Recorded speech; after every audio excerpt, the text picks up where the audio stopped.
Furnace ने भट्टी जलाई, पानी गर्म हुई, पानी गर्म होकर स्टीम में चेंज हुई, स्टीम से यहाँ से निकल गई, ठीक है। ये निकली, आई टरबाइन में, टरबाइन रोटेट हुआ, उसके बाद ये हमें इलेक्ट्रिसिटी मिल गई। ये स्टीम आया, यहाँ पे ठंडा हुआ, ये पूरा का होता है बॉयलर का वाटर ड्रम जिसे कहते हैं, वो ये है, ठीक है।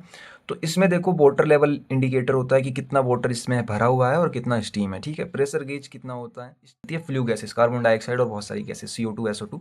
तो वो हमने इकोनॉमाइजर से पास करा दिए, ठीक है। इकोनॉमाइजर क्या कर रहा है, एफिशिएंसी बढ़ा रहा है इस पूरे टरबाइन मतलब पावर प्लांट की। कैसे, देखो वो गर्म पानी आ रहा है।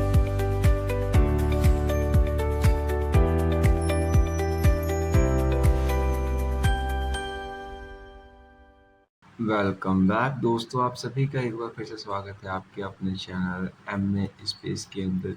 यहाँ पर मैं आज आप लोगों के लिए लेकर आ गया हूँ बिल्कुल न्यू सीरीज़ का ये पहला लेक्चर होने वाला है। यानी अगर मैं चाहूँ तो यहाँ लिख सकता हूँ लेक्चर नंबर 01। इससे पहले 0th लेक्चर अपलोड कर दिया था। अगर आप लोगों ने अभी तक नहीं देखा तो जाके चेकआउट कर सकते हो। सब्जेक्ट कौन सा होने वाला है, तो सब्जेक्ट जो हमारी सीरीज़ के साथ चल रही है that is power plant engineering.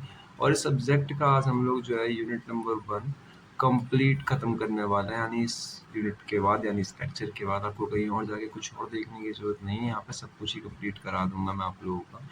As well as ये जो है हमारा इसका सब्जेक्ट कोड क्या है, तो BME 072, ठीक है। तो ये लेटेस्ट वाला सब्जेक्ट कोड है। आप लोग चाहो तो AKTU की वेबसाइट पर जाके आप चेकआउट कर सकते हो। देन यहाँ पर एक बात है जो मैं आप लोगों को बता देता हूँ। अब देखो यूनिट नंबर 1 जो है ना, इसका वो 2 पार्ट में डिवाइड है बेसिकली। मतलब इसके अंदर 2 पावर प्लांट पढ़ने हैं आपको। इसके अंदर जो बेसिकली आपको क्या करना है, एक तो है कि ऑल प्लांट्स पढ़ने हैं, मतलब सारे प्लांट्स के बारे में थोड़ा आप पढ़ोगे, ऊपर से ओवरव्यू लोगे। और दूसरा एक डेडिकेटेड स्टीम पावर प्लांट है, ठीक है, स्टीम पावर प्लांट।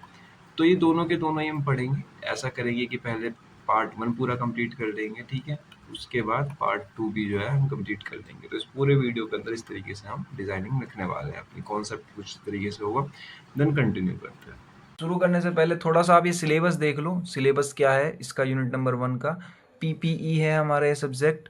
एंड इसमें 2 पार्ट में सिलेबस डिवाइड है। देखो, introduction to power plant and दूसरा है थर्मल पावर प्लांट, ठीक है। इसके आगे आपको हाइड्रो पावर प्लांट मिलेगा, और मतलब आगे आपको पावर प्लांट मिलते जाएंगे, पर सबसे पहला इंट्रोडक्शन टू पावर प्लांट। यानी इतना हिस्सा आपके लिए सुपर इंपॉर्टेंट हो जाता है, यानी ये पेपर में पूछा ही जाता है। ये सारे क्वेश्चन मैंने यहाँ पे लिख रखे हैं। देखो, introduction to source of energy, conventional, non conventional, principal types of power plants, present status क्या है और फ्यूचर ट्रेंड्स क्या है पावर प्लांट्स के, कार्बन क्रेडिट थोड़ा अभी नया टॉपिक में ऐड हुआ है, तो कार्बन क्रेडिट शायद आने के चांसेस है, इसलिए मैंने मोस्ट इंपोर्टेंट लिख रखा है। देन आगे बात कर लेते हैं थर्मल पावर प्लांट की। तो स्टीम पावर प्लांट क्या क्या होते हैं, ठीक है। General layout of model thermal power plant, review of Rankine modified cycle. Similarly आगे आप बढ़ते जाओगे तो ये आपको सिलेबस धीरे धीरे बड़ा होता जाएगा, ठीक है। मतलब सारा ही टॉपिक कवर होगा, यहाँ पे सारे टॉपिक कवर होंगे, तो चिंता मत लेना आप। यहाँ पे मैं आपको एक बार दिखा देता हूँ, आप चाहो तो सिलेबस जाके AKTU की साइट से मैच भी कर सकते हो, ये वही सिलेबस है, ठीक है। And then site selection of steam power plant, और इसका ही एक और नाम मैंने इसी लेक्चर के अंदर और बताया है, तो ये नाम से कंफ्यूज मत होना, किसी और नाम से भी ये क्वेश्चन पूछा जाता है, ठीक है। एक मेन चीज बतानी है आप लोगों को कि देखो, पूरा का पूरा यूनिट जो है ना, ये 2 टुकड़ों में डिवाइडेड है। जैसे कि पहला तो ये है कि थ्योरी, और दूसरा जो यूनिट डिवाइडेड है वो है न्यूमेरिकल्स। मैं न्यूमेरिकल्स साथ में कवर नहीं कर रहा हूँ, न्यूमेरिकल्स के लेक्चर बाद में बना के डालूंगा। तो फिलहाल मैं जितने भी यूनिट पढ़ा रहा हूँ सबकी थ्योरी एक साथ मिल जाएगी आपको। देन न्यूमेरिकल शुरू करूंगा तो न्यूमेरिकल्स अलग से साथ में मिलेंगे आपको, क्योंकि न्यूमेरिकल्स के लिए आपको प्रीवियस सारा कुछ आना चाहिए। तो प्रीवियस आपको सारा कुछ आना चाहिए, तभी जाके इनके न्यूमेरिकल सॉल्व होंगे। न्यूमेरिकल थोड़े से हार्ड होते हैं, थोड़े नहीं मतलब बहुत हार्ड होते हैं। आपको सब कुछ आना चाहिए प्रीवियस, तब जाके न्यूमेरिकल सॉल्व कर पाओगे। इसलिए मेरा मानना यह है कि पहले आप थ्योरी पे फोकस करो, जब थ्योरी सारी खत्म हो जाए तब न्यूमेरिकल पे चलते हैं हम लोग। तो फटाफट से इसके यूनिट 1 का 1 शॉट शुरू करते हैं, ठीक है। सबसे पहला है टॉपिक इसके अंदर energy and power. I know कि ये बहुत फुद्दू सा क्वेश्चन हो गया आप लोगों के लिए, बट एक बार रिवाइज कर लो, क्योंकि न्यूमेरिकल में इनकी बहुत हेल्प आने वाली है। जब भी हम न्यूमेरिकल यूज करेंगे तो इनकी यूनिट और इनकी वैल्यूज की बहुत ज़्यादा यूज होगी। Energy is a capacity of doing work, ये तो बहुत आसान हो गया। लेकिन joule is the unit of energy, energy को मापा जाता है जूल में, ठीक है, जूल में मापा जाता है। एंड पावर क्या होता है, when energy is measured to with respect to time, जब हम एनर्जी को टाइम के रिस्पेक्ट में मेजर करने लगते हैं तो वो पावर बन जाता है। और जूल पर सेकेंड या वाट इसकी यूनिट होती है, ठीक है। अब एनर्जी और पावर के बारे में आपको आइडिया लग गया हो, क्योंकि कभी कभार सेशनल में टीचर क्या सोचते हैं, ये क्वेश्चन भी दे देते हैं 2 नंबर में या 1 नंबर में, जो सेशनल होते हैं क्लास के अंदर। एकेटीओ में तो नहीं आता, पर एकेटीओ में ये क्वेश्चन आने के चांसेस है, ठीक है। 2 मार्क्स के लिए मैं लिख भी देता हूँ यहाँ पे। कन्वेंशनल और नॉन कन्वेंशनल एनर्जी सोर्स क्या होते हैं, ठीक है। तो कन्वेंशनल और नॉन कन्वेंशनल के देखो यहाँ पे मैंने कुछ नाम लिख रखे हैं, अगर आप नाम भी पढ़ोगे तो आपको बेसिकली आइडिया लग जाएगा। Coal, oil, gas, hydro, nuclear, firewood, और इधर है सोलर, विंड, टाइडल, जियोथर्मल। तो ये वो हो गए जो हम बार बार यूज कर सकते हैं, ये हो गए जो हम एक बार यूज करेंगे खत्म हो जाएंगे। अब कन्वेंशनल की अच्छी खासी डेफिनेशन देख लो, जिससे आपको पूरा क्लियर समझ में आ जाए। तो these are the traditional source we have been using for decades for generate power, power generate करने के लिए हम यूज कर रहे हैं, बहुत दिनों से यूज कर रहे हैं, ठीक है। दे आर नॉन रिन्यूएबल, इस नाम से भी आ जाता है, मैंने पहले से भी अंडरलाइन कर रखा है, तो ये याद रखना। नॉन रिन्यूएबल को ही हम कन्वेंशनल सोर्स ऑफ एनर्जी कह रहे होते हैं, ठीक है।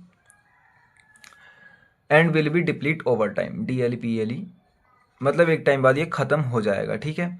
मेन ड्रॉबैक्स क्या होते हैं इसके, पोल्यूशन बहुत ज़्यादा होती है इससे, हाई कॉस्ट ऑफ फ्यूल, बहुत ज़्यादा फ्यूल के पैसे लगते हैं, लिमिटेड अवेलेबिलिटी यानी कि कोल लिमिटेड है, एक टाइम बाद खत्म हो जाएंगे, एंड इन्वायरमेंट इम्पैक्ट जो कि हाई होता है, ठीक है।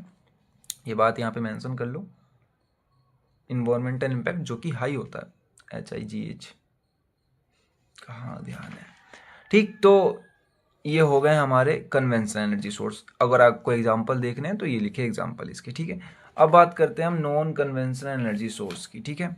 तो नॉन कन्वेंशनल एनर्जी सोर्स, इसको रिन्यूएबल के नाम से भी जाना जाता है, तो ध्यान देना।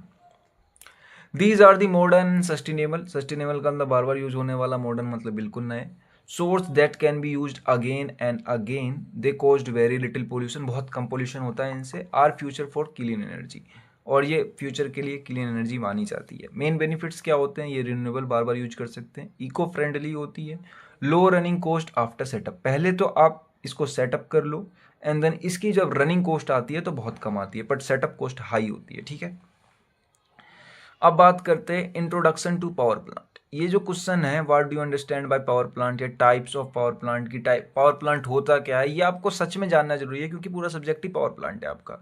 तो ये क्वेश्चन इंपॉर्टेंट भी है और आपको जानना भी जरूरी है। पावर प्लांट को ही पावर स्टेशन कहते हैं, पेपर में इस नाम से भी आया तो मैंने मेंशन कर दिया, पावर प्लांट और पावर स्टेशन, ठीक है। पावर स्टेशन कुछ नहीं, पावर प्लांट ही होता है।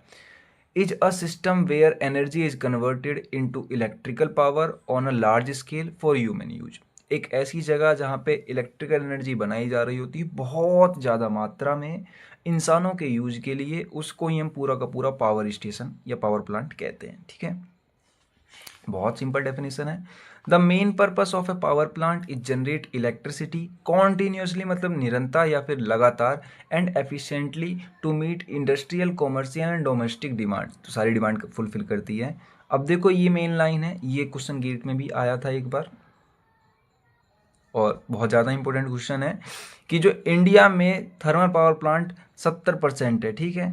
और जितने पावर प्लांट हो गए जैसे विंड, सोलर, टाइडल या फिर फ्यूल, न्यूक्लियर, ये सारे 70% से रिमेनिंग परसेंट जो 30% बचता है उसके अंदर आते हैं। यानी इंडिया में सबसे ज़्यादा जो पावर प्लांट यूज होते हैं 70% होते हैं, ठीक है। In the most power plant such as thermal power plant, ठीक है। इसका एक मैंने चार्ट बना रखा है, आप देख लो, ये चार्ट आपको बहुत हेल्प करेगा अगर आप बहुत ही अच्छा डिटेल में समझाना चाहते हो टीचर को पेपर के अंदर कि क्या बता रहे हो। तो देखो, हीट एनर्जी जो कि हम ऑयल से ले रहे हैं, कोल से ले रहे हैं, गैस से ले रहे हैं, न्यूक्लियर फ्यूल से ले रहे हैं, उसको चेंज कर दे रहे हैं हम मैकेनिकल एनर्जी में by the help of turbine, और वो टरबाइन जनरेटर की हेल्प से इलेक्ट्रिकल एनर्जी में चेंज कर दे रहे हैं। यही सेम प्रिंसिपल सारे ही थर्मल पावर प्लांट का होता है, सारे थर्मल पावर प्लांट का यही प्रिंसिपल होता है। या थर्मल प्लांट छोड़ो, किसी भी पावर प्लांट का यही प्रिंसिपल होता है, मैकेनिकल से इलेक्ट्रिकल एनर्जी में या किसी भी एनर्जी से इलेक्ट्रिकल एनर्जी में चेंज कर देते हैं, ठीक है।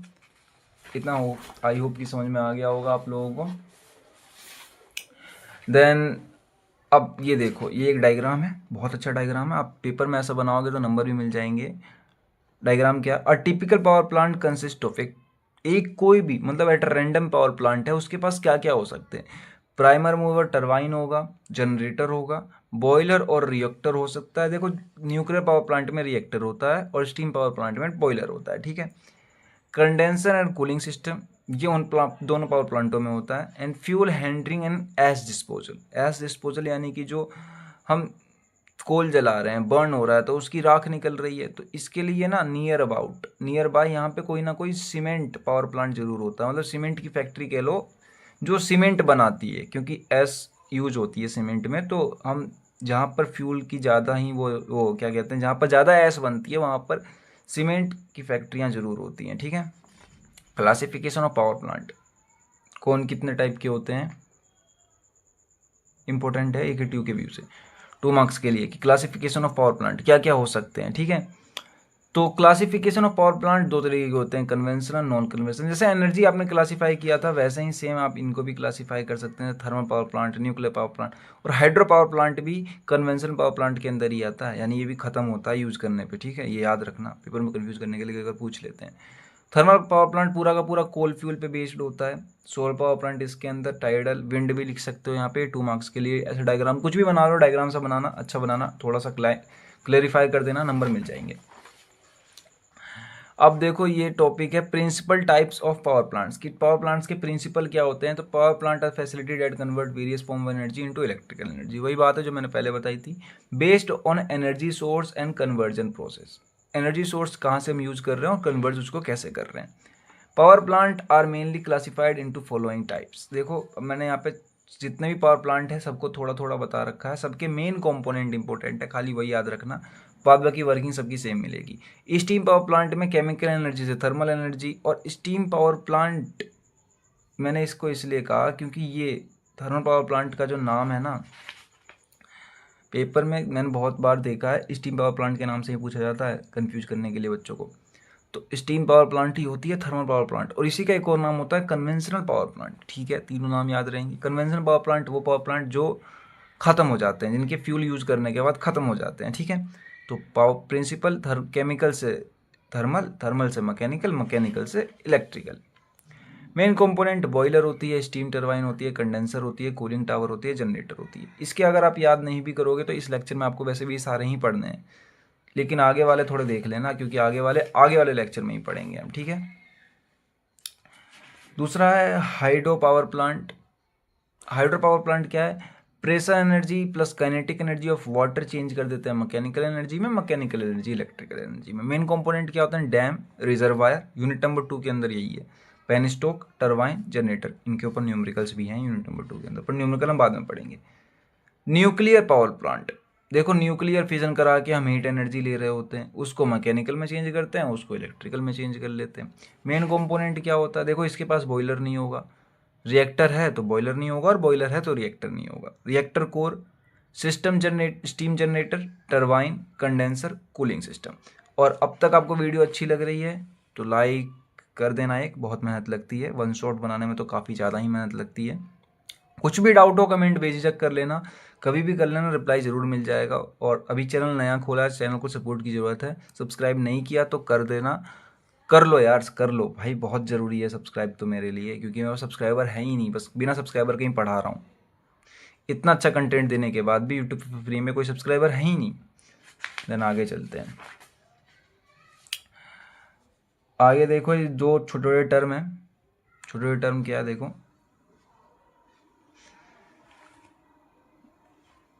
प्रेजेंट स्टेटस और फ्यूचर ट्रेंड्स, ये दोनों ही क्वेश्चन इंपॉर्टेंट है। अगर पूछे गए तो पूछ लिए जाएंगे, नहीं तो फिर उतने भी इंपॉर्टेंट नहीं है। अगर बहुत ही ज़्यादा किस्मत ख़राब होती है ना पेपर में बैठ के कभी, तो ऐसे ही क्वेश्चन आते हैं जिनका कभी नाम भी नहीं सुना होता, पेपर में आ जाते हैं। प्रेजेंट स्टेटस क्या होता है कि what the power industry look likes today, कैसी इंडस्ट्री आज दिख रही है।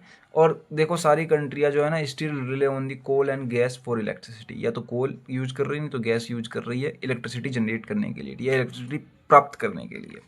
बट जो फ्यूचर ट्रेंड, यानी हम फ्यूचर में चाहते क्या है, तो व्हाट डायरेक्शन और change expect in the future, future में हम क्या चाह रहे हैं, क्या चेंजेस हो रहे हैं। तो हम चाहते हैं कि सब कुछ जो है ग्रीन एनर्जी, यानी सोलर, विंड हो गई, hydrogen based power plants, wind energy, solar energy, tidal energy, इन पर शिफ्ट हो जाए, ठीक है, यही हम चाहते हैं। इसके बारे में आप थोड़ा थोड़ा लिख दोगे 2 नंबर पक्के आपके, मतलब नंबर बच जाएंगे। अब देखो कार्बन क्रेडिट, वैसे तो ये क्वेश्चन है बहुत बड़ा, 7 मार्क्स में भी इजीली आ जाएगा, इसके ऊपर न्यूमेरिकल्स भी हैं, पर अपने सिलेबस में 2 मार्क्स जितना ही आने वाला है। कार्बन क्रेडिट, तो कार्बन क्रेडिट क्या होता है? कार्बन क्रेडिट वो होता है जैसे कि मान लो कोई भी एक power plant 1 ton of CO2 कम रिड्यूस करे, मतलब CO2 बहुत ज़्यादा हार्मफुल होता है हमारे इन्वायरमेंट के लिए, कार्बन डाइऑक्साइड, तो जितना कम एमिशन हो उसका उतना अच्छा है। तो कोई भी अगर 1 ton of CO2 emission reduce और अवॉइड करता है, मतलब हीट जनरेट करने में, इलेक्ट्रिसिटी जनरेट करने में, तो उस पूरे पावर प्लांट को एक कार्बन क्रेडिट दे देते हैं। देखो, a carbon credit is an environmental certificate और permit that represent the reduction और removal of 1 metric ton, 1 metric ton similarly term में 1 ton of carbon dioxide CO2 को एक कम उसने रिड्यूस किया या रिमूव कर दिया, घटा दिया, तो उसको पूरे यूनिवर्सल सर्टिफिकेट है ये, उसको एक परमिट मिल जाती है कार्बन क्रेडिट की। ठीक है, कार्बन क्रेडिट कुछ कंपनियां बेच लेती हैं, मतलब पावर प्लांट बेच लेते हैं, कुछ देश भी बेच लेते हैं और कुछ देश खरीद भी लेते हैं। मान लो किसी ने अपनी पावर प्लांट बना रखी है, उसने खूब CO2 एमिट किया और किसी और से खरीद लिया जिसने बचाया था। ठीक है, ऐसा भी होता है। एडवांटेज क्या है? हेल्प रिड्यूस पोल्यूशन ग्लोबली, पूरे ही ग्लोबल में पोल्यूशन कम इससे होगा, जो है emission. Encourage use of eco friendly technologies, और ऑब्वियसली बात है जब एमिशन कम होगा तो ये इको फ्रेंडली होगा। Provide economic benefit to clean industries, ठीक है, एंड मोर कार्बन क्रेडिट बराबर गुड इन्वायरमेंट। वैसे ये तो यहाँ पर मैंने एडवांटेज में लिख दिया, अगर आप इसे बीच में भी लिख दोगे ऐसा बना के तो ये इम्पैक्टफुल लाइन है, more carbon credit is equal to good environment. ठीक है, कार्बन क्रेडिट भी मेरे ख्याल से आपको समझ में आ गया होगा। तो चलते हैं हम आगे। आगे क्या है? आगे पूरा का पूरा टॉपिक यही है। मैं आपको एक बार सिलेबस दिखा देता हूँ फटाक से। सिलेबस इसलिए क्योंकि आपको आइडिया लग जाएगा कि मैं क्या बताना चाह रहा हूँ। सिलेबस वाला पन्ना ही खो गया, अरे वाह, अभी यहीं पे रखा था।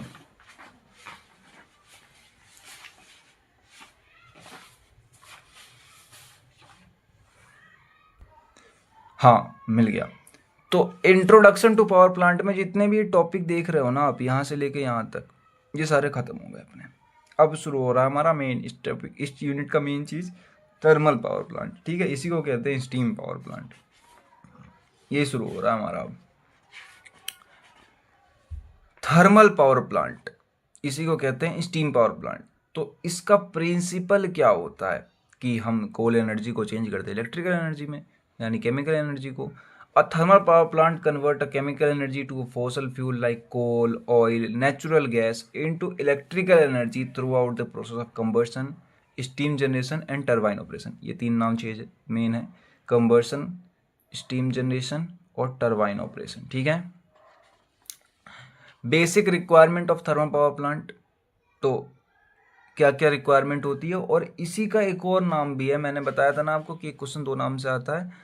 देखो, site selection of A steam power plant भी यही होता है, और basic requirement of thermal power plant भी यही क्वेश्चन होता है। ठीक है, अवेलेबिलिटी ऑफ लैंड, हमें सबसे पहले ज़मीन चाहिए। कोई एक बनाने के लिए पावर प्लांट हमें क्या चाहिए? सबसे पहले हमें चाहिए ज़मीन। दूसरी, अवेलेबिलिटी ऑफ वाटर, पानी। तीसरी, अवेलेबिलिटी ऑफ फ्यूल, आप इन दोनों को ऊपर नीचे भी कर सकते हो, फ्यूल भी पहले ले सकते हैं, पानी बाद में ले सकते हैं। कूलिंग टॉवर, मतलब पूरा कूलिंग सिस्टम ही चाहिए, टॉवर नहीं चाहिए, पूरा कूलिंग सिस्टम, जैसा ठंडा करें हम पूरा के पूरे। कंडेंसिंग प्रोसेस में ही यूज आता है ये। एस एंड वेस्ट डिस्पोजल, मैंने बताया था पहले, एस निकलते हैं तो उसको हमें यूज में करना है ना, मतलब साइड करना है, मैन जब भी तो चलेगा पूरा power plant. Main power and labour जो चाहिए ही चाहिए। एंड देन लास्ट में ट्रांसपोर्टेशन फैसिलिटीज। अब ट्रांसपोर्टेशन फैसिलिटीज क्या होती है? देखो समझो, मान लो आपका पानी जो है, या फिर ये एस हो गया, वेस्ट हो गया, या फ्यूल हो गया, इन तीनों में से कोई भी चीज़ आपके पास अवेलेबल नहीं है, तो ट्रांसपोर्ट ईजिली हो जाए आपके मतलब पावर प्लांट में। जैसे मान लो आपने डैम बना रखा है, मतलब नदी आपसे बहुत दूर है आपके पावर प्लांट से, तो आप इजीली डैम से वो पानी ट्रांसपोर्ट करा ले कहाँ? अपने पावर प्लांट में। ठीक है, तो डेट्स इट कि ट्रांसपोर्ट फैसिलिटीज़ होनी चाहिए। 7 मार्क्स या 2 मार्क्स के लिए क्वेश्चन इंपॉर्टेंट है, मैंने यहाँ मेंशन कर रखा है। अगर आया तो डिटेल में लिख देना आप लोग, और नहीं 2 मार्क्स में आया तो मोर देन सफिशिएंट है, जितना मैंने लिख रखा है। अब देखो, ये क्वेश्चन आपने पढ़ा होगा पहले भी, रैंकाइन साइकिल। वैसे तो ये क्वेश्चन इस बार नहीं आएगा, पर इसके ऊपर न्यूमेरिकल बहुत सारे हैं इस यूनिट के अंदर, एक बार दोबारा से रिवीजन ले लेते हैं। The Rankine cycle is thermodynamic cycle. ये तो सुनी सुनाई लाइन लग रही है कि रैंकाइन साइकिल एक थर्मोडाइनमिक साइकिल है। Used in power plant, power plant मतलब स्टीम, हाइड्रो, सारे ही पावर प्लांट सारे के सारे आ गए यहाँ पे, ठीक है। To convert heat energy into mechanical work, most commonly through steam, ज़्यादातर स्टीम के साथ यूज हो रही होती है। Extension version of Carnot cycle, Carnot cycle की क्या होती है, ये एक्सटेंशन वर्जन होती है। कंपोनेंट डायग्राम ज़्यादा बड़ा नहीं है, पंप लगा पड़ा है, बॉयलर लगा हुआ है, टरबाइन लगा पड़ा है, कंडेंसर लगा हुआ, बॉयलर से हीट इनपुट लेता है वो, मतलब जलाने के लिए बॉयलर को, एंड कंडेंसर हीट आउट कर देता है, ठीक है। इतना तो समझ में आ गया आपको। बट इसमें मेन चीज़ होती है कि 1 2 3 कहाँ रखें हम, ठीक है। तो याद रखना हमेशा 2 से 3 में हीट ले रहा होता है और 4 से 1 में हीट दे रहा होता है बाहर की तरफ इन्वायरमेंट को, ठीक है। तो इसलिए हमेशा 2 यहाँ पे रख लोगे तो 3 यहाँ पे, एंड देन आगे अप टू सो ऑन। अब देखो इसका टी एस डायग्राम जो कि इम्पोर्टेंट है। टी एस डायग्राम कैसा है, टी एस और ये बीच में ग्राफ बन गया। अब देखो 2 ऐसे गया, 3 ऐसे गया, इसमें तो हीट लेगा और 4 से 1 में हीट देगा। देन सिमिलरली से बना दो, टी एस डायग्राम पढ़ लो, पीवी की उतनी जरूरत नहीं है। और इसकी जो एफिशिएंसी होती है 1 माइनस Q2/Q1, ठीक। तो ये भी आपको याद आ गया होगा। तो डेट्स इट रैंकाइन साइकिल, ठीक है। मॉडिफाइड रैंकाइन साइकिल आ जाएगी नेक्स्ट नंबर पे। अब हमारी मॉडिफाइड रैंकाइन साइकिल किधर रह गई। मॉडिफाइड रैंकाइन साइकिल आपको ऐसे ही बता देता हूँ, शायद से मैंने नोट्स नहीं बनाए उसके। मॉडिफाइड रैंकाइन साइकिल होती क्या है,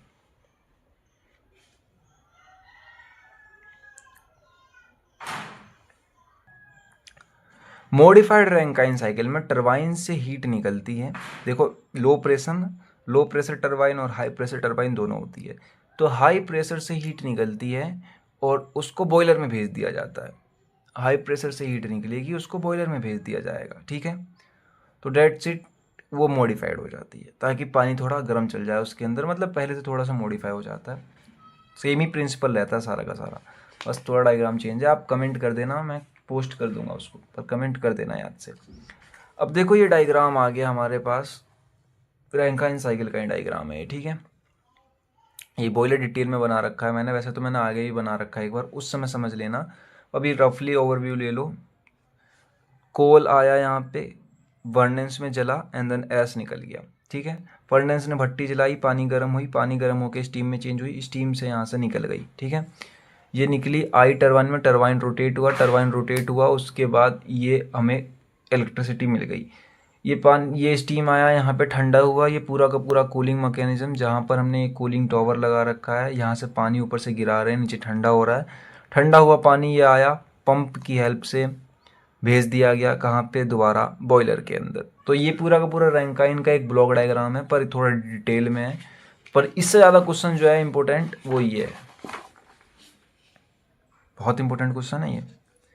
पूरा का पूरा थर्मल पावर प्लांट यही है, 7 मार्क्स के लिए इंपॉर्टेंट है। मैं समझा देता हूँ, ज़्यादा टाइम नहीं लगेगा। डायग्राम दिखने में कॉम्प्लेक्स लग रहा है पर है नहीं उतना। देखो ये बॉयलर हो गया, यहाँ पे बॉयलर के ऊपर सुपर हीटर लगा पड़ा है जो एक बार और हीट कर देगा स्टीम को, जो स्टीम बन रही है बॉयलर से। देखो ये स्टीम निकली, ये आ गई स्टीम टरबाइन में। अब स्टीम टरबाइन ने इसको जनरेटर में इलेक्ट्रिसिटी जनरेट करके बना दिया। स्टीम टरबाइन से देखो high pressure turbine, low pressure turbine, और देन लास्ट में स्टीम निकली, ठीक है। हाई प्रेशर टरबाइन से ये गई और ये आ गई हाई प्रेशर हीटर पे, ठीक है। हाई प्रेशर स्टीम निकल के, सिमिलरली लो प्रेशर स्टीम निकल के लो प्रेशर हीटर पर आ गई। अब देखो यहाँ से जो स्टीम बची, बॉयलर से जो स्टीम आई थी, वो स्टीम यहाँ से बचकर आ गई कंडेंसर में। कंडेंसर में आने के बाद ये जो स्टीम थी, ये स्टीम यहाँ से ठंडी होगी वाटर के लिए। कैसे होगी तो समझो, देखो ये डायग्राम है, इसको ढंग से समझना। ये कूलिंग सिस्टम का पूरा डायग्राम है। हमने क्या किया, एक कूलिंग टावर बनाया, उसमें नीचे से ठंडा पानी लेके पंप करके इसके अंदर डाल दिया, और ठंडा पानी ऊपर से निकल रहा है, ऊपर जाके इस बार गिर रहा है ताकि दोबारा ठंडा हो जाए। लेकिन ये पानी ऊपर से जो आ रहा है तो यहाँ से हीट ले रहा है। ये हीट एक्सचेंजर होता है ना हमारा कंडेंसर, तो इसको तो ठंडा करते जा रहा है लेकिन इसको गर्म करते जा रहा है, ठीक है। तो यहाँ से ये ठंडा पानी आया, इसको पंप की हेल्प से हमने इसमें भेजा। ये पहले से ही थोड़ी सी हीट लेके यहाँ पे बैठा हुआ है, ये गर्म कर देगा। आगे गया, ये पहले से ही बहुत सारी हीट लेके यहाँ पे बैठा हुआ है, इसने फिर गर्म कर दिया, ये आगे चला गया, ठीक है।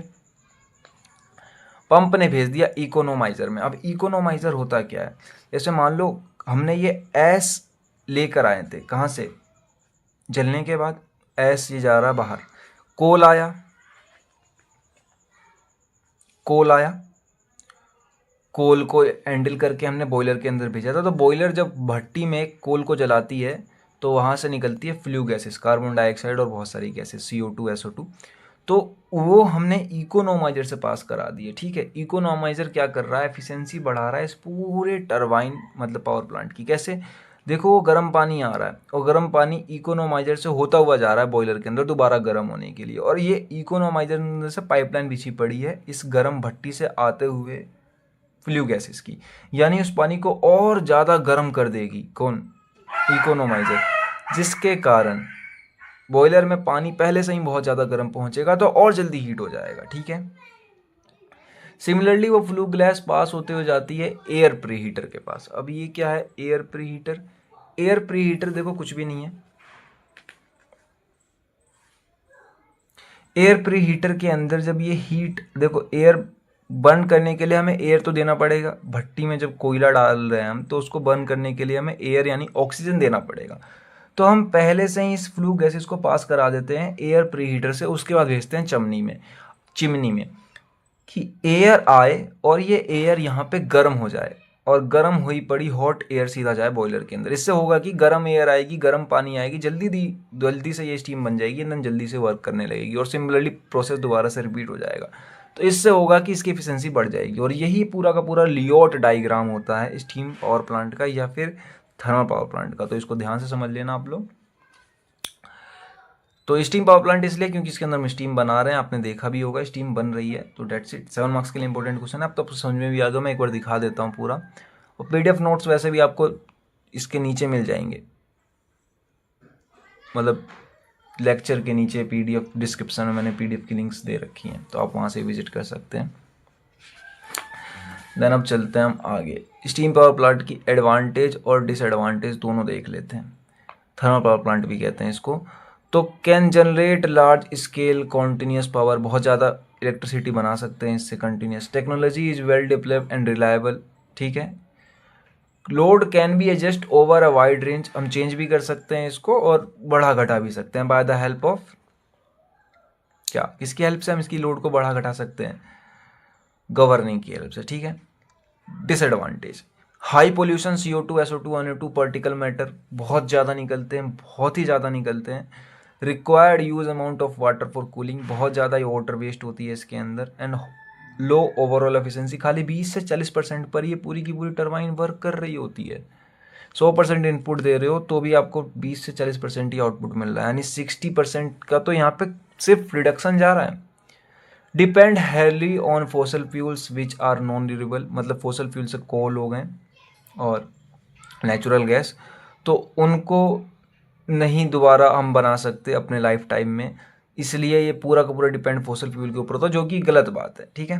बहुत ज़्यादा डैमेज दे रहा है ये इन्वायरमेंट को। वीडियो अच्छी लग रही हो लाइक कर देना, कोई भी डाउट हो अभी भी कमेंट करके पूछ सकते हो। चैनल पे सब्सक्राइब कर दो पहली बार हो तो, और शेयर कर देना। और हाँ, PDF चाहिए तो आप नीचे जाके डाउनलोड भी कर सकते हो, ये मैंने आपको पहले बताया, मैंने नीचे लिंक दे रखी है डाउनलोड की, तो आप PDF पे जाके डाउनलोड भी कर सकते हो नीचे जाके, ठीक है। सबसे अलग होता है, ठीक है। तो पैरामीटर्स मैंने इधर लिख रखे हैं, यहाँ पे सब क्रिटिकल है और इधर सुपर क्रिटिकल है। टेबलर फॉर्म में मैं इसलिए लेकर आया हूँ ताकि समझने में थोड़ी आसानी हो और बहुत ईजी तरीके से समझ में आ जाए, ठीक है। तो शुरू करते हैं। देखो ऑपरेटिंग प्रेशर, यानी जब हम कोई बॉयलर हमारा काम कर रहा है, रन कर रहा है किसी इंडस्ट्री के अंदर या किसी पावर प्लांट के अंदर, तो जो सब क्रिटिकल बॉयलर होते हैं वो 221 यानी 221 बार से नीचे पर काम कर रहे होते हैं, लेकिन सुपर क्रिटिकल बॉयलर 221 से ऊपर बार प्रेशर पर काम कर रहे होते हैं। फेज चेंज कैसे होती है, तो इसमें वाटर से स्टीम होती है, डिस्टिलिंग बॉइलिंग प्रोसेस के थ्रू, और इसमें क्या होता है, no distilling boiling water directly turn into steam single phase, ठीक है। ये सिंगल फेज पे ही रन करती है पूरी की पूरी, इसमें वाटर से स्टीम पर चेंज होती है। आप बस खाली समझते रहो, रटने की कुछ जरूरत नहीं है, मैंने सब कुछ एकदम डिटेल में बताया है। स्टीम सेपरेशन, इसमें स्टीम कैसे अलग करी जाती है, तो स्टीम और water are separated into drum, जो ड्रम के अंदर ही होते हैं दोनों के दोनों, और उसी के अंदर सेपरेट भी करे जाते हैं। No steam drum single phase flow throughout, इसमें एक ही सिंगल फेज होता है और सेपरेट करने की कोई ज़रूरत नहीं पड़ती, ठीक है। एंड देन आगे बात करते हैं एफिशिएंसी। तो एफिशिएंसी इसकी कम होती है सब क्रिटिकल की 35 से 38% होती है, 35 to 38, एंड सिमिलरली हायर होती है इसकी 40 to 45% या उससे भी ज़्यादा होती है, ठीक है। फ्यूल कंजप्शन कौन क्या क्या फ्यूल लेता है, तो इसमें जो है हमें ज़्यादा फ्यूल की ज़रूरत होती है, क्योंकि ज़्यादा हमें क्या है, सेम पावर बना के रखने के लिए हमें ज़्यादा फ्यूल चाहिए होती है, आउटपुट में सेम पावर। इसमें क्या होता है कि कम फ्यूल चाहिए होता है, क्योंकि इनमें हाइयर एफिशिएंसी पहले से ही होती है, हाइयर प्रेशर होता है, इसलिए फ्यूल थोड़ा कम भी यूज़ हो सकता है, ठीक है, तो उससे कोई फ़र्क नहीं पड़ेगा। प्लांट साइज़ क्या होता है, बहुत ही मीडियम साइज़ का प्लांट होता है, लेकिन इसमें ज़्यादा बड़ा साइज़ का, वैसे तो ये भी बहुत बड़ा ही होगा, आप इसे अगर मैनुअली जाके विजिट करोगे तो, पर इससे भी बहुत बड़ा होता है ये, ठीक है। और ये मॉडर्न पावर प्लांट होता है, अब में आया है सुपर क्रिटिकल, पहले सुपर क्रिटिकल उतना यूज़ नहीं होता था।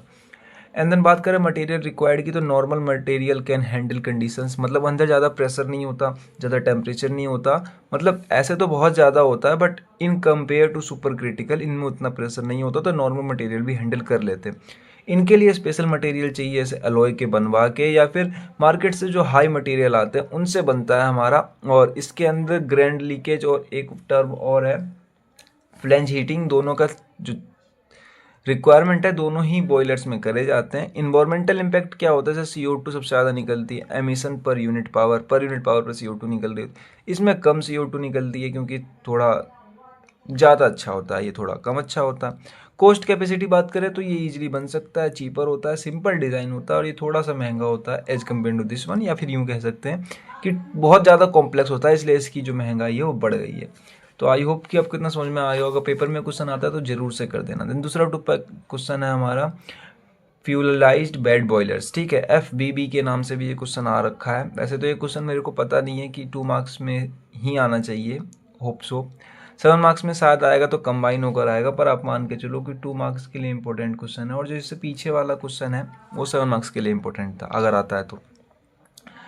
कॉन्सेप्ट क्या होता है फ्यूलाइज्ड बेड बॉयलर का, मैं बताऊं तो इसमें एक फ्लूइड की लेयर बिछा देते हैं, इसलिए इसको फ्लूइडाइज्ड बेड बॉयलर कहते हैं। अब fluidized bed boiler turn solid fluid in a bed entered particle like sand और ash, they are suspended by a upward flow of air. This makes the bed behave like a boiling fluid, ensuring throughout mixing of air, fuel, ambient combustion। बस इतना ही है। आप चाहो तो एक बार definition फिर से पढ़ लो, अगर कॉन्सेप्ट पढ़ने का मन नहीं है तो कॉन्सेप्ट रहने दो, 2 नंबर में वैसे भी कॉन्सेप्ट लिखने का कुछ फ़ायदा नहीं है। आप सीधा प्रिंसिपल लिखो, ये मैं बता देता हूँ। When air is blown upward at a certain velocity, जब हमारी एयर आती है सर्टेन वेलोसिटी से, तो solid particles become suspended from a fluidized state, तो हमारे सॉलिड पार्टिकल्स क्या हो जाते हैं, सस्पेंडेड हो जाते हैं फ्यूलाइज्ड स्टेट में, ठीक है। And fuel added to this bed burn eventually due to continuous mixing and good air contact. Basically हम मिक्स कर रहे हैं अच्छे तरीके से ताकि बर्न हो जाए। अगर आपको इसका डायग्राम देखना है तो मुझे कमेंट में बता देना, मैं पोस्ट कर दूंगा, क्योंकि मैंने इसका डायग्राम नहीं बनाया और ना ही लगाया है इसमें कोई सा भी डायग्राम। अगर इसको डायग्राम आपको देखना है तो मुझे कमेंट में बता देना, मैं इसका डायग्राम पोस्ट कर दूंगा। अच्छा सा डायग्राम है वैसे इसका। एयर डिस्ट्रीब्यूटर प्लेट, ये कुछ मेन कंपोनेंट है, MC मतलब main component, bed material, fuel feeding system या साइक्लोन सेपरेटर। कुछ एग्जांपल्स भी मैं साथ में शेयर कर दूंगा, आप खाली कमेंट बॉक्स में बता देना, डायग्राम प्लस एग्जांपल्स आपके ऊपर है, अगर आपको चाहिए तो बता देना, नहीं तो इतना भी मोर देन सफिशिएंट है कि मेन कंपोनेंट होता है, प्रिंसिपल क्या है इसका, इतने भी मार्क्स मिल जाने चाहिए 2 नंबर में, जिससे ज़्यादा लिखना बेकार ही होगा। देन आगे बात करते हैं, तो आगे ये है बॉयलर माउंटिंग एंड एक्सेसरीज, जो कि मैंने कहा था कि मैं पढ़ाने वाला हूँ नेक्स्ट लेक्चर में, जो इस लेक्चर को लेकर आया हूँ मैं। तो अब इस टॉपिक को हम डिटेल से डिस्कस कर रहे होंगे, ठीक है। तो ये टॉपिक इम्पोर्टेंट है 7 मार्क्स के लिए और नहीं तो 2 मार्क्स के लिए, ठीक है, तो ध्यान देना थोड़ा इस पर। वैसे तो ये क्वेश्चन आप ATD के अंदर भी पढ़ कर आए होंगे, I know very well, ATD के अंदर भी था, ये मैंने भी पढ़ा था जब मैं पढ़ता था, तो मेरे ख्याल से ये क्वेश्चन आपने पहले भी पढ़ा होगा। चलो एक बार जल्दी से फटाफट से ओवरव्यू ले लेते हैं। इंट्रोडक्शन मतलब बॉयलर को क्यों चाहिए हमारी ये माउंटिंग्स और एसेसरीज। तो boiler needs certain essential fitting और सेफ्टी। बेसिकली मैंने यहाँ पे दो देखो टर्म एक लाइन में डिफाइन कर रखी है कि माउंटिंग्स क्या होती है और एक्सेसरीज क्या होती है। देखो सेफ्टी और कंट्रोल करने के लिए हम माउंटिंग्स लगाते हैं, ठीक है, जैसे कि कंपलसरी फॉर एवरी ऑपरेशन, मतलब चाहिए ही चाहिए हमें, जैसे कि आदमी ना मरे, कोई एक्सीडेंट ना हो, कोई इंसिडेंट ना हो, इसलिए हम सेफ्टी और कंट्रोल को डिवाइस करने के लिए जो भी यूज़ कर रहे होते हैं वो माउंटिंग्स हो जाती हैं। और पूरे की पूरे प्लांट की या बॉयलर की कह लो एफिशिएंसी बढ़ानी है आपको, तो उसकी जगह पर हम एसेसरीज यूज़ करते हैं, ठीक है। माउंटेन्स हम पहले लगाते हैं, और एसेसरीज क्या होती हैं, एसेसरीज आप बॉयलर बनने के बाद भी लगा सकते हो, लेकिन माउंटेन्स तभी लगती हैं जब बॉयलर बनता है, ठीक है। अब देखो बॉयलर माउंटेन्स मैंने पहले रख रखा है यहाँ पे, तो आप बॉयलर माउंटेन से ही शुरू करते हैं। देखो बॉयलर माउंटेन्स क्या होते हैं, these are installed on the boiler itself, are legally है ये, required for a safe operation. अगर आपको कोई मतलब दुर्घटना नहीं करनी है मशीन से, जो एक्सीडेंट हो जाते हैं, मतलब बड़े बड़े टरबाइन इतने सारे लगे होते हैं, इतना पैसा लगा होता है, उसमें कोई दुर्घटना ना हो, इसलिए हम बॉयलर की माउंटिंग्स लगा देते हैं उसके अंदर। बॉयलर से भी बहुत सारे डैमेज होते हैं, जैसे उसके अंदर माउंटिंग्स के अंदर आता क्या आता है, सेफ्टी बॉल्व हो गया, water level indicator, steam stop valve की स्टीम को रोक दे अगर ज़्यादा ही प्रेशर जनरेट हो रहा है, ठीक है। फीड चेकर बॉल्व हो गया, प्रेशर गेज की प्रेशर कितना है उसके अंदर, और कुछ और भी हैं जैसे कि मेन होल, और मेन होल को ही मड होल कहते हैं, और feasible plug. Main hole basically साफ़ करने के लिए होता है कि बॉयलर अंदर से अगर उसके अंदर स्लज फॉर्मिंग हो गई है तो उसको जाके क्लीन करने के लिए, अंदर की सफाई करने के लिए हम मैन होल बनाते हैं जहाँ से। और फिजिबल प्लग मतलब कि जब हमारा स्टीम ज़्यादा हो रहा है तो ये प्लग अपने आप डिसेबल हो जाता है, डिप मतलब फ्यूज़ हो जाता है, जिसके कारण हमारा बॉयलर जो है फटने से बच जाता है, या फिर वो कहें कि ज़्यादा जो नुकसान होने वाला था उससे बच जाता है। बॉयलर एक्सेसरीज़ पे आ जाते हैं, ठीक है। तो boiler accessories for efficient and performance के लिए, तो accessories are not essential for safety but use increase efficiency, steam quality and output, ठीक है। बेसिकली मैं बात करूँ तो सिंपली एक लाइन में कि आउटपुट में जितनी एफिशिएंसी बढ़ा सकते हैं हम, जितनी एफिशिएंसी बढ़ा सकते हैं उसके लिए एक्सेसरीज यूज़ करते हैं। मैंने डिटेल में बात करी है, आगे डायग्राम भी बनाए हैं सारे। इकोनॉमाइज़र होता है जो हमारे फ्लू गैसेस से वाटर को हीट कर देता है। एयर प्री हीटर होता है जो एयर को हीट कर देता है। स्टीम सेपरेटर होता है, स्टीम सेपरेट। सुपर हीटर होता है यानी कि हमारे पानी के अंदर जो स्टीम बना है बॉयलर के अंदर उसको एक बार और हीट कर दो सुपर हीट के हेल्प से, तो वो बहुत ज़्यादा हीट हो जाते हैं। फीड पम्प इंजेक्टर होता है, ठीक है। माउंट देखो मैंने ये चार्ट भी बना रखा है, अगर आपको कुछ भी समझ में ना आए तो सिर्फ इस चार्ट को याद रखना, मतलब आपको पता चल जाएगा, पेपर में आगे कन्फ्यूज नहीं होगे। माउंटिंग जो होती है सेफ्टी फर्स्ट होती है, माउंटिंग्स के अंदर सेफ्टी का ही पूरा ध्यान रखा जाता है, लेकिन एक्सेसरीज जो होती है वो एफिशिएंसी टूल होती है कि एफिशिएंसी कैसे बढ़ा रहे हैं हम किसी भी बॉयलर की, ठीक है। तो आई होप कि इतना आपको समझ में आ गया होगा। देन अब चलते हैं हम आगे। देखो मैं एक डायग्राम लेकर आया हूँ आप लोगों के लिए, ये ज़्यादा बड़ा डायग्राम तो नहीं है पर आपके बहुत हेल्पफुल होगा। मैंने सोचा था पीछे वाले डायग्राम में ही समझा दूँ, पर फिर एक नया डायग्राम बना लिया मैंने ताकि मैं मेहनत करूँ तो पूरी ही करूँ। इसमें मैंने बॉयलर के माउंटिंग्स सारे दिख जाएंगे आपको, एक्सेसरीज बाहर दिखाई देते हैं, तो आप मान के चलो कि बॉयलर के माउंटिंग्स ये जो यहाँ से यहाँ तक आपको दिख रहा है ये पूरा का पूरा ड्रम है जिसके अंदर हमने आधा तो पानी भर रखा है और इसके ऊपर स्टीम है, ठीक है। ये जो ऐसे घूम के लगा पड़ा है that is super conductor, sorry super heater. ये कुछ पाइपलाइन जिस पे हिंज कर रखी है, और ये टेढ़ी जो दिख रही हैं आपको ये ट्यूब्स हैं, ट्यूब के अंदर पानी हम डाल रहे हैं इनलेट, देन पानी ये जा रहा है बाहर की तरफ, ठीक है। ऐसा इसलिए किया गया है क्योंकि नीचे देखो लगा रखी है भट्टी जहाँ पर हीट जनरेट हो रही है, तो ये हीट ऐसे ऐसे ऐसे घूम घूम के बाहर निकले हमारी, मतलब फिलहाल तो हमें यहीं पर चाहिए, बाहर फ्लू गैसेस निकल जाएंगी, हीट यहीं पर रह जाएंगी। इन्हें टेढ़ा इसलिए लगा रखा है एंगल डिग्री पे ताकि जो पानी है अंदर वो ज़्यादा जल्दी हीट हो जाए, और जल्दी हीट हो जाए तो जल्दी स्टीम में कन्वर्ट भी हो जाए, ठीक है। और अगर बात करी जाए ये तो ये कोल लाने के लिए ये हमारी ट्रेन का मैकेनिज्म होता है जहाँ से कोल आती हैं, भट्टी यहाँ पर होती है। फ्लू गैसेस बाहर निकलने के लिए आगे चिमनी मिल जाएगी आपको। अब बात कर लेते हैं बॉयलर माउंटेन्स की। तो ये बॉयलर जो होता है वो ये होता है, बॉयलर जो दिख रहा है आपको वैसे तो पूरा ही बॉयलर है, बट जो मेन ड्रम होता है बॉयलर का, वाटर ड्रम जिसे कहते हैं, वो ये है, ठीक है। तो इसमें देखो वाटर लेवल इंडिकेटर होता है कि कितना वाटर इसमें भरा हुआ है और कितना स्टीम है, ठीक है। प्रेशर गेज कितना होता है, यहाँ पे टेम्परेचर गेज भी लगा हुआ होता है। बॉयलर वाटर ड्रम है और अंदर ये स्टीम आउटलेट के लिए जगह, और यही मेन होल है। जब इसके अंदर सफाई करनी होती है तो इस ढक्कन को खोल के लोग अंदर आते हैं जो मेंटेनेंस वाले होते हैं या जो क्लीनिंग सर्विस वाले लोग होते हैं, वो अंदर आते हैं और सफाई करते हैं। बट आप सोचोगे कि जब ये बॉयलर के अंदर पानी भरा होगा या ये बॉयलर वर्किंग होगी तो सफाई कैसे होती होगी? तो हर पावर प्लांट में, ठीक है, ये बात मेन है कि हर पावर प्लांट में दो सेटअप होता है, ठीक है। कितने? दो सेटअप होते हैं, एक तो जो वर्क कर रहा होता है और एक वर्क नहीं कर रहा होता। हर पावर प्लांट में हर चीज़ के दो सेटअप होते हैं, जैसे दो बॉयलर हो गए, दो टरबाइन हो गए, दो स्टीम जनरेटर, दो कंडेंसर, हर चीज़ दो दो होते हैं। एक बंद रहता है, एक काम करता है। लेकिन जब दूसरे की सफाई करनी होती है, जो वर्क कर रहा था, दूसरे को चालू कर देते हैं और उसको बंद कर देते हैं, जिसकी सफाई जो पहले चल रहा था, ठीक है, जिसकी सफाई होनी है। तो आई होप को इतना समझ में आ गया होगा। अब देन बात कर लेते हैं कुछ एसेसरीज़ की, ठीक है, बॉयलर की एसेसरीज, जैसे एयर प्री हीटर। अब मैं आपको बताता हूँ यहाँ पे एयर प्री हीटर का काम क्या है। जैसे कि आपने ये देखा होगा कि भट्टी है, भट्टी में हम बाहर से ऑक्सीजन लेंगे, एयर लेंगे, जब भी तो यहाँ पे आग बर्न करेगी, मतलब फ्यूल बर्न होगा हमारा। तो उस जो आने वाली एयर को पहले से ही गर्म करके यहाँ पे डालेंगे, तो इस बॉयलर की जो है हीट करने की एफिशिएंसी बढ़ जाएगी, मतलब पानी को स्टीम बनाने की एफिशिएंसी बढ़ जाएगी।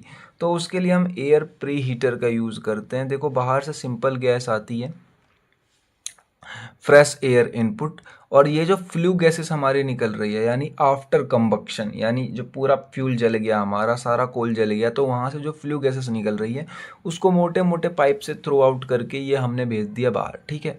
ये फ्लू गैसेस इसके अंदर बाहर जा रही, तो इसी के रास्ते से हम फ्रेश एयर को लेते हैं और ये फ्रेश एयर हमारा चेंज हो जाता है हॉट एयर में, और यही हॉट एयर जो है हमारी जाती है फर्नेस के पास। इससे एफिशिएंसी बढ़ जाती है। आप चाहो तो इनके अंदर डिटेल में एक ही चीज़ बता सकते हो, ये आ रही है, ये जा रही है, ये पाइप लाइन्स है और ये ढांचा है, इसके अंदर इतने सामान यूज करे गए। आपको 7 मार्क्स में बहुत सारे इनफ मटेरियल मिल जाएगा। देन दूसरा इकोनोमाइजर, आप चाहो तो इस डायग्राम को समझा भी सकते हो। इकोनोमाइजर में भी वही कर रहे होते हैं हम। जो फ्लू गैसेस होती है, देखो वो तो ये जो हो गई हमारी इनलेट और ये आउटलेट, यानी फ्लू गैसेस यहाँ से पास हो रही है। अब जो हम वाटर डाल रहे हैं बॉयलर के अंदर, उसको पहले से ही गर्म कर लेते हैं थोड़ा सा, जितना हो पाता है, एंड देन उसके बाद डालते हैं। तो इससे होता यह है कि वाटर को स्टीम में चेंज करने की एफिशिएंसी है वो बहुत बढ़ जाती है, ठीक है। तो वाटर इनलेट होगा, देन ये पाइप राउंडेड है, इसको गर्म करेंगे, एंड देन वाटर आउटलेट। तो यहाँ पर आप ये भी लिख सकते हो कि ये हॉट वाटर है, एंड देन यहाँ पे ये कूल वाटर है। इकोनोमाइजर कोयल लगी पड़ी है, मतलब यही कि पानी की पाइप्स घुमा के लेके गए हैं। तो डेट्स इट। तो आपको मेरे ख्याल समझ में आ गया होगा बॉयलर की माउंटिंग्स भी और एज वेल एज एसेसरीज भी, ठीक है। अब देन बात करते हैं आगे। तो आगे देखो, आगे टॉपिक है हमारा गवर्निंग। गवर्निंग मतलब टरबाइंस की होती है, मैं लिख देता हूँ यहाँ पे, turbine of steam power plant, ठीक है। Turbine of steam power plant की गवर्निंग हम यहाँ पे देख रहे हैं। तो गवर्निंग का मतलब यह है controlling the speed of turbine to keep it constant under varying load condition. मैं सिंपली बताऊँ आपको, तो कोई भी जो पावर प्लांट वर्क कर रहा है तो उसका जो आउटपुट है ना वो कांस्टेंट मिलना चाहिए हमें। तो उसके आउटपुट को कांस्टेंट रखने के लिए जितने भी प्रोसेस करे जाने वाले हैं सारे ही गवर्निंग के अंदर आते हैं। या फिर यूँ समझो कि जो टरबाइन रोटेट हो रही है तो टरबाइन एक कांस्टेंट स्पीड पर रोटेट होगी, तो जो स्टीम आके उसके ऊपर इंजेक्ट कर रही है, यानी जेट मार रही है उसके ऊपर, जेट propulsion हो रहा है, उसको कंट्रोल करने के मैकेनिज्म को कहते हैं गवर्निंग।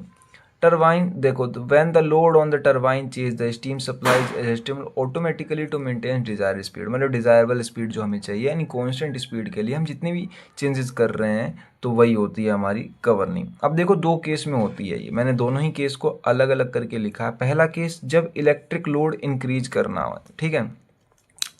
जब इलेक्ट्रिक लोड, डेट मीन्स कि हमें जो बाहर लोड मिल रहा है वो बढ़ रहा है, मतलब पहले तो हमें इतना मिल रहा था, अब उससे ज़्यादा मिल रहा है। तो उसके लिए हम क्या करते हैं, टरबाइन को धीरे कर देते हैं और गवर्नर इंक्रीज स्टीम फ्लो, ठीक है। ये जो होता है, लोड जो है हमारी बढ़ रही है, ठीक है, सॉरी उल्टा बता दिया तुम्हें।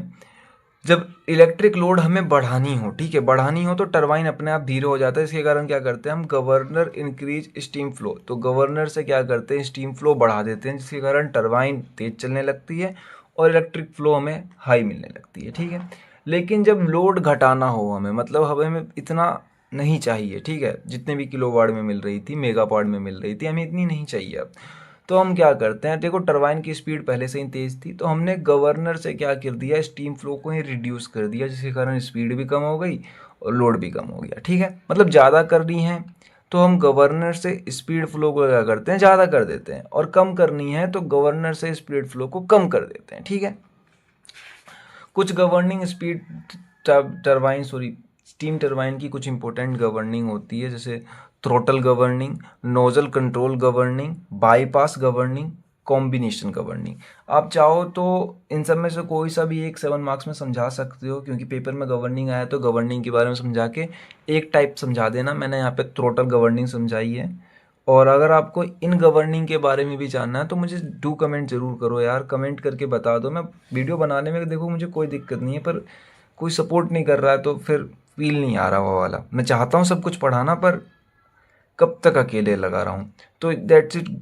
थ्रोटल गवर्निंग की मैंने यहाँ पे बहुत ही अच्छी डायग्राम बनाई है और सब कुछ समझाने की कोशिश करी है।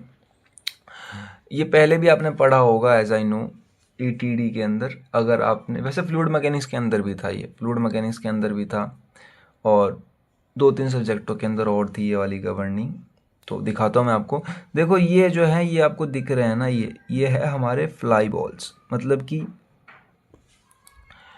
Fly balls. तो ये एक लीवर के ऊपर लगे हुए होते हैं, और जब हम इसको घुमाते हैं, ठीक है, तेज घुमाते हैं, तो ये फ्लाई बॉल्स एक्सपेंड करते हैं, मतलब भागते हैं एक दूसरे से, सेंटर से दूर भागते हैं। तो इससे होता यह है कि जो ये आपको लीवर दिख रहा है ये ऊपर चल जाता है। जैसे ही एक्सपेंड करेंगे तो ये ऊपर चल जाएगा, तो ये जगह खाली हो जाती है, और जो ये लीवर लगा पड़े इसके कारण ये ऊपर चल जाता है। और फलक्रम नीचे आता है, इसे फलक्रम है, फल इसको यहाँ पे लिख भी सकते हो आप। ये यहाँ पे फलक्रम लगा पड़ा, इसी कारण ये नीचे हो जाता है, और ये नीचे हो जाता है तो ये सारी आगे मैकेनिज्म काम करनी शुरू होती है। और अगर आपको इसको, मतलब एक तो ये तरीका होता है एक्सपेंड कर दो, और एक इसको रोटेशन कम कर दो, तो ये जो है कंप्रेस हो जाते हैं, पास में आ जाते हैं, जिसके कारण ये नीचे आ जाता है, और हमारा ये भी नीचे आ जाता है, जिसके कारण ये उड़ जाता है। तो मतलब दो ही मैकेनिज्म हो सकते हैं, या तो इसको तेज घुमा सकते हैं या इसको धीरे घुमा सकते हैं। ठीक है, अब मैं समझाता हूँ, इसकी हेल्प से समझो। जैसे मान लो यहाँ से हमारा स्टीम फ्लो कर रहा है टरबाइन जेट के ऊपर, आगे क्या लगी पड़ी है, मान लो टरबाइन लगी पड़ी है, ये लो मैंने बना भी दिया, ये टरबाइन लगी पड़ी है आगे। तो इसके ऊपर मान लो कि टरबाइन इस समय क्या थी हमारी, टरबाइन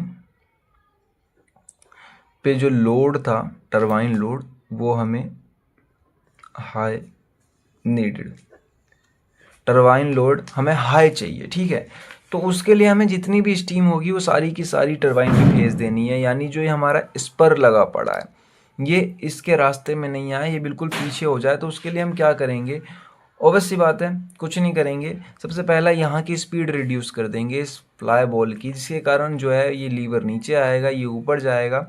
एंड यहाँ पे जो आपको जो दो रास्ते दिख रहे हैं, इसमें से ये वाला रास्ता खुल जाएगा, ए वाला, क्योंकि ये ऊपर जाएगा। तो ये रास्ता यहाँ से आके ये जो ऑयल सम्प है यहाँ से सक करके इसमें भर जाएगा, और ये इधर से आके इधर हो जाएगा। तो ये हमारा जो यहाँ पे आपको दिख रहा है सर्वोमीटर, ये पीछे खिसक जाएगा, जो पिस्टन लगा पड़ा है सर्वोमीटर का, जिसके कारण यहाँ से स्टीम फ्लो ज़्यादा होने लगेगी, और हमारी टरबाइन जो है रोटेशन तेज हो जाएगी और लोड हाई हो जाएगी। और एक दूसरे केस में जब हमें कम करनी हो तो हम इसको एक्सपेंड कर देते हैं, इसकी स्पीड तेज़ कर देते हैं, और ये एक्सपेंड करने के कारण इस बार ये वाला रास्ता खुल जाता है, यानी बी पॉइंट, और यहाँ से ऑयल सम्प करके ये ऑयल यहाँ भर देगा। तो इसके कारण क्या होगा, इस पर जो है वो बंद कर देगा इसके रास्ते को, और हमें कांस्टेंट वैल्यू मिलती रहेगी। ठीक है, आप समझ गए होंगे जो मैं समझाना चाह रहा हूँ। तो ये थ्रोटल गवर्निंग थी, ऐसे ही सारी गवर्निंग के टाइप्स भी हैं, पर एक भी बता दोगे आप एग्ज़ाम में तो मोर देन सफिशेंट है। देन चलते हैं आगे। लेक्चर थोड़ा बड़ा हो रहा आई नो, पर बहुत सारे टॉपिक थे इसके अंदर जो बचे हुए थे। अब बात करते हैं लास्ट, जो हमारा इस टॉपिक का, जो लेक्चर का लास्ट टॉपिक है, maintenance of steam power plant, कि स्टीम पावर प्लांट की कैसे मेंटेनेंस करी जा रही है, क्या क्या वो होते हैं इसके अंदर, क्या क्या मेथड होते हैं। तो introduction, regularly maintenance is a thermal power plant, जो करी जाती है इंश्योर करना कि हमेशा उसकी मेंटेनेंस होती रहे, उसमें खराबी ना हो, क्रैक्स वैक्स ना आए। वैसे क्रैक्स तो बहुत ज़्यादा बड़ी बात है, स्लज फॉर्मिंग भी ना हो अंदर। तो सेफ एंड रिलायबल ऑपरेशंस करे जाते हैं, हायर एफिशिएंसी बनाए रखने के लिए, लाइफ ऑफ कंपोनेंट, किसी कंपोनेंट को भी बचाने के लिए, प्रिवेंस ऑफ कॉस्टली बैकग्राउंड, मतलब यहाँ पे जैसे कि मान लो एफिशिएंसी का रिडक्शन हो रहा है बाय द हेल्प ऑफ कि हमने मेंटेनेंस नहीं किया, इसके कारण एफिशिएंसी का रिडक्शन हो रहा है। तो वो उसको बचाने के लिए भी हम क्या करते हैं, मेंटेनेंस करते हैं स्टीम पावर प्लांट के, बॉयलर की मान लो, टरबाइन की मान लो, पूरे स्टीम पावर प्लांट की मेंटेनेंस करते हैं यहाँ पे। मेनली किस किस चीज़ की होती है, तो बॉयलर की होती है, कंडेंसर की होती है, टरबाइन की होती है, और पंप्स जो लगे होते हैं, पाइप वाइप जो लगे होते हैं, उन सब की होती है। ठीक है, तो दो तरीके हैं, जैसे कि फ्लैश हीटिंग होती है तो हमें करनी होती है मेंटेनेंस। थर्मल एक्सपेंशन इशू ये होता है जब थर्मल एक्सपेंड करता है तब इशू आता है, क्या समझो। A flange is a connection joint use to link to section of pipe carrying high pressure. एक फ्लैज क्या होता है, एक कनेक्शन होता है जो दो पाइप को जोड़ता है, जब वो हाई प्रेशर उसके अंदर, मतलब हाई प्रेशर पास हो रहा है, आप मान के चलो पहले से ही, पर वो दो पाइप को जोड़ के रखा हुआ है, तो उसे कहते हैं हम फ्लैंज। ठीक है, ऐसा मान लो कि ये दो पाइप थी, तो यही है हमारा फ्लैंज। ठीक है, मतलब जॉइंट जो लगी पड़ी है पाइप के ऊपर, जितनी भी हो गई सारी हमारी। तो जब वहाँ से हाई प्रेशर और हाई टेम्परेचर पास होता है तो स्टीम और वाटर, या स्टीम का हो या वाटर का हो, it has bolts as gasket to prevent leakage. इसमें जो बोल्ट्स लगे होते हैं वो गैस कार्ड जो लीकेज को प्रिवेंट करते हैं, मतलब इनमें से जो स्टीम है ना वो बाहर ना निकले, इसलिए ये फ्लैंज जो है गैसकेट लगाए जाते हैं। ठीक है, लेकिन when hot steam passes through a cold flange, लेकिन जब बहुत ज़्यादा गर्म स्टीम पास होती है किसी कोल्ड फ्लैंज से, तो द टेम्परेचर डिफरेंस को, तब यहाँ पर टेम्परेचर डिफरेंस हो जाता है। देखो, uneven expansion of metal parts, मतलब अचानक से वहाँ से स्टीम रिलीज करने लगती है, मेटल बहुत ज़्यादा बेकार हो जाता है, एक्सपेंड कर जाता है। या stress development at a joint के ऊपर स्ट्रेस आ जाता है, जिसके कारण टूट भी सकते हैं पाइप जो हमारे लगे पड़े हैं। पॉसिबल लीकेज ऑफ स्टीम और कंडेंट थ्रू अ गैसकेट एरिया, और ये पूरा का पूरा गैसकेट एरिया बर्बाद कर देगी। और लीक और स्टीम के टेम्परेचर भी आपको पता है कितना होता है, 300-400 डिग्री सेल्सियस, जो कि बहुत मायने रखता है एक इन्वायरमेंट को नाश करने के लिए। And then cause of flash heating problems, देखो तो यहाँ पर है सडन टेम्परेचर राइज ड्यूरिंग से स्टार्टअप, जैसे ही अचानक से हो जाता है, क्योंकि हमारी जो फ्लैंज होती है वो ठंडी पड़ी होती है और अचानक से उसके गर्म स्टीम या वाटर आता है, तो ये हो जाता है। Improper insulation of pipe joints, मतलब इंसुलेशन नहीं हुई है ढंग से और पाइप जॉइंट्स के ऊपर। Loose of unable bond tightening कुछ बोल्ट, ये रीज़न बताए गए हैं कि फ्लैंज हीटिंग क्यों होती है। डेटोरेशन गैसकेट और रॉन्ग मटेरियल सिलेक्शन, जैसे कि हम वहाँ पर ज़्यादा ही टेम्परेचर यूज़ कर रहे हैं और मटेरियल किसी लो चीप क्वालिटी का लगा रखा है। प्रिवेंशन कैसे करा जाता है, बचाने के तरीके की फ्लैश हीटिंग ना हो, तो ग्रेजुअल हीटिंग करते हैं यहाँ पे, इंसुलेशन अच्छी तरीके से करी जाती है, टॉर्क चेकिंग करी जाती है, गैसकेट इंस्पेक्शन भी करा जाता है। चेकिंग मेंटेनेंस करते रहो एंड देन रेगुलरली मेंटोरिंग की चेक करते रहते हैं डेली डेली की क्या दिक्कत आ रही है और क्या नहीं। ठीक है, एंड देन टॉपिक हमारा आता है नेक्स्ट, ग्लैंड। इसका पूरा नाम था ग्लैंड सीलिंग, एक मिनट में चेक कर लेता हूँ, ग्लैंड लीकेज।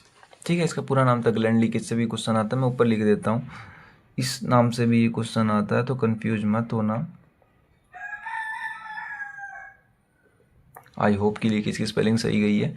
तो ग्लैंड लीकेज, तो the gland is the sealing arrangement of turbine shaft where the shaft passes through the casing to prevent steam leakage on air engage in condensing chamber. ठीक है, तो gland समझ गए होगे आपकी, shaft के पास एक सीलिंग अरेंजमेंट होती है जिसके कारण वो कंडेंसिंग चैम्बर में क्या जान स्टीम ना जा पाए, लीक ना हो पाए। ठीक है, वाइट अकर, और ये अकर क्यों करती है, तो high pressure steam try to escape through out the shaft end, जैसे कि मान लो टरबाइन रोटेट कर रही है, मैं यहाँ पे एक टरबाइन बना देता हूँ,